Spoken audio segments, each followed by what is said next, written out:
आजचा क्वेश्चन आहे a train crosses a pole in 12 second at a speed of 54 kilometre per hour find the length of a train.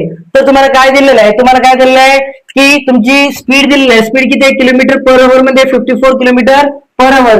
याला काय करा, याचे second करा म्हणजे काय येणार आहे 3600 सेकंद आणि याच्यामध्ये याला मीटर मध्ये करून टाका. काय येणार आहे 54,000 काय होईल मीटर. ठीक आहे. मग पुन्हा तुम्ही 12 सेकंड मध्ये किती डिस्टन्स कव्हर करणार आहे ते तुम्हाला काढायचं आहे.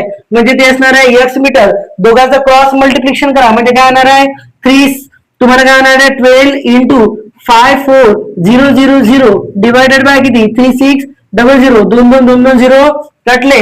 त्यानंतर 12 वन 12 12 3 36 540 डिवायडेड बाय 3 3 वन 3 24 झाले. 3 8 24 आणि 3 0 म्हणजे तुमचे जे ट्रेनची जी लेंथ आहे ती किती आहे 180 मीटर.